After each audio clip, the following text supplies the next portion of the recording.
हरे कृष्णा सभी को, आप सभी का मेरे चैनल गौर हरि में बहुत बहुत स्वागत है। तो देखिए, आज है श्रावण मास के शुक्ल पक्ष की पुत्रदा एकादशी। तो पुत्रदा एकादशी के दिन भगवान श्री हरि विष्णु के किस रूप की पूजा की जाती है और किस तरह से हमें इसमें पूजा करनी होती है, तो आज की वीडियो में यही देखेंगे। तो आप सभी बने रहिए मेरे चैनल पर। तो देखिए, सबसे पहले आपको एकादशी के दिन सुबह जल्दी उठकर स्नान आदि कर और पूजा शुरू कर देनी है। और उसके लिए हमें क्या करना है, भगवान की पूजा करनी है, भगवान को स्नान कराना है। तो ये पूजा आप अपने घर के मंदिर में भी कर सकते हैं या फिर अलग से चौकी लगाकर उस पर भी कर सकते हैं। जैसी आपकी इच्छा हो उसी तरह से पूजा कर सकते हैं। तो देखिए, आज के दिन भगवान का आप एकादशी के दिन जो है पंचामृत से स्नान करा सकते हैं और या फिर दूध से स्नान अवश्य कराएं, क्योंकि दूध से स्नान कराना एकादशी के दिन या पंचामृत से स्नान कराना बहुत अच्छा होता है। और स्नान कराने के बाद जो जल ये भगवान के स्नान का होता है उसको आप अपने पंचामृत के रूप में सभी जो है ले भी सकते हैं प्रसाद रूप में, और या फिर अपने किसी गमले में किसी पौधे में भी डाल सकते हैं। तो आज एकादशी है, एकादशी के दिन भगवान को पीताम्बरी ड्रेस अगर है आपके पास तो वही भगवान को पहनाएं, क्योंकि पीताम्बरी ड्रेस पीले रंग के वस्त्र भगवान को बहुत प्रिय होते हैं और इसलिए पीले रंग के ही वस्त्र भगवान को पहनाएं। पंचामृत से स्नान अगर आप करा रहे हैं तो उसके बाद जल से स्नान अवश्य कराएं। और देखिए, भगवान हमारे ठाकुर जी भी स्नान कर रहे हैं और इन स्नान कराने के बाद भगवान का आपको अच्छे से श्रृंगार करना है। फूलों से भगवान का श्रृंगार करना है, इत्र लगाना है, भगवान का पीताम्बरी कलर की ड्रेस पहनानी है। और भगवान का स्नान के बाद अच्छे से अंग पोषण आपको करना है। और उसके बाद आपको अगर चौकी पर पूजा कर रहे हैं तो आपको चौकी पर पीले कलर के ही वस्त्र कोई है तो वही आपको बिछाना है।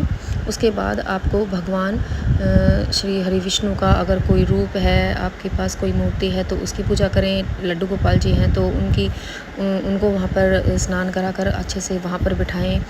और अगर लड्डू गोपाल जी नहीं हैं तो आप श्री हरि विष्णु के किसी रूप की कोई चित्र है, कोई फ़ोटो है तो उनकी भी आप पूजा कर सकते हैं। तो भगवान का आपको सुंदर सा श्रृंगार करना है, इत्र लगाना है, इत्र है तो इत्र लगा सकते हैं। और फूलों से, धूप दीप से जितना भी आप श्रृंगार भगवान का करते हैं आज के दिन वही किया जाता है।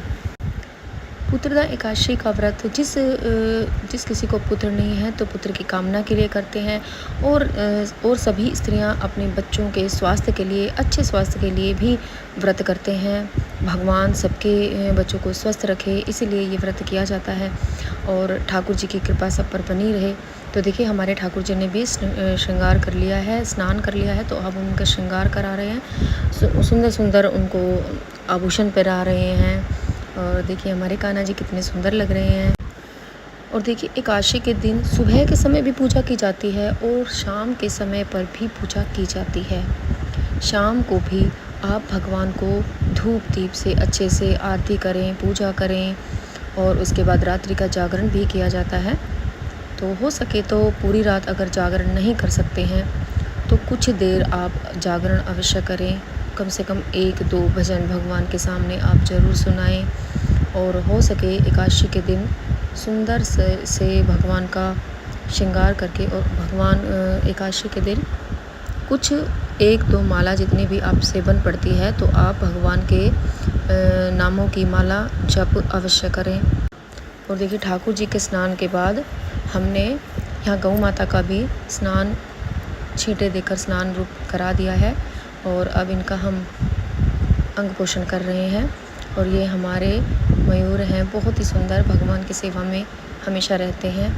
तो इसी तरह से हमने भगवान का श्रृंगार कर दिया है। और जब भी आप भगवान का स्नान कराते हैं, श्रृंगार कराते हैं, तो आपको शीशा, भगवान को दर्पण आपको अवश्य दिखाना होता है। और देखिए, सभी को हमने चंदन से तिलक लगाया है, क्योंकि चंदन का तिलक जो है बहुत ही शुभ और बहुत ही अच्छा होता है, भगवान को बहुत प्रिय है। और पुष्पों की सेवा हो सके तो एकादशी के दिन पुष्प भगवान को ज़रूर अर्पित करें। और तुलसी दल अगर हो सके तो ठाकुर जी पर आप ज़रूर अर्पित करें, क्योंकि ठाकुर जी तुलसी के बिना तो कुछ स्वीकार ही नहीं करते हैं। आप कोई भी भोग लगाते हैं भगवान का तो उस पर भी आपको तुलसी दल ज़रूर ही अर्पित करना है।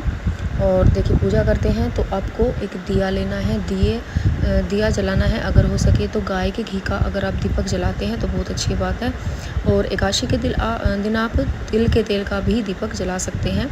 और जब भी आप दीपक जलाते हैं तो दिए के नीचे कुछ पुष्प डालकर मतलब आसन ज़रूर दें, और हो सके और दिए का भी आपको तिलक करना है, पूजन करना है, तिलक लगाना है।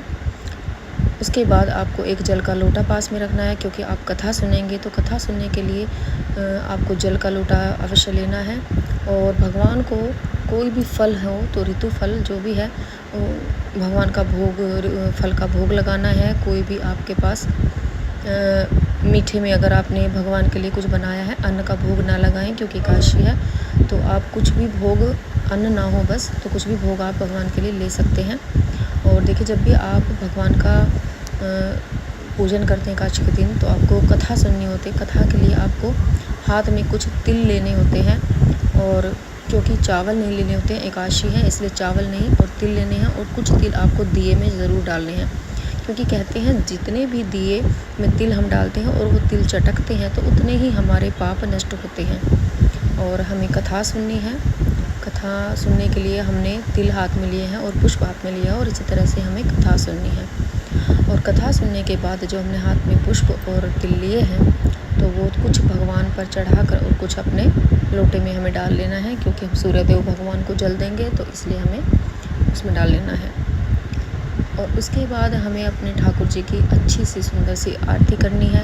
आरती आप कोई भी कर सकते हैं, जो भी आपको आरती आती है वो आप आरती कर सकते हैं। और जब भी आप पूजन भगवान का करते हैं तो कुछ दक्षिणा आप अवश्य चढ़ाएं। और आपकी इच्छा है, अगर आप कलश रखना चाहते हैं तो कलश भी रख सकते हैं, वरना अन्यथा ये पूजा आप इस सिंपल तरीके से भी कर सकते हैं एकादशी की पूजा को। और क्योंकि सावन मास लगा हुआ है, तो आप अगर करना चाहें तो मिट्टी के शिवलिंग बनाकर शिव जी की पूजा भी भगवान के सामने आप कर सकते हैं। और इसी तरह से हमारे ठाकुर जी की हम आरती कर रहे हैं। बहुत ही सुंदर आरती है, कोई भी आरती आप बोल सकते हैं। श्री कृष्ण गोविंद रे मुरारी हे नाथ नारायण वासुदेवा, ओम नमो भगवते वासुदेवाय नमः, ओम नमो भगवते वासुदेवाय नमः। और देखिए, क्योंकि आज एकादशी है, पुत्रदा एकादशी है, इसलिए आज लड्डू गोपाल को दूध का भोग अवश्य लगाया जाता है। अगर आपको मेरी वीडियो पसंद आई हो तो वीडियो को लाइक करना बिल्कुल ना भूलें। दूसरों के साथ शेयर करें ताकि सभी पुत्रदा एकादशी का सही नियम जान सकें।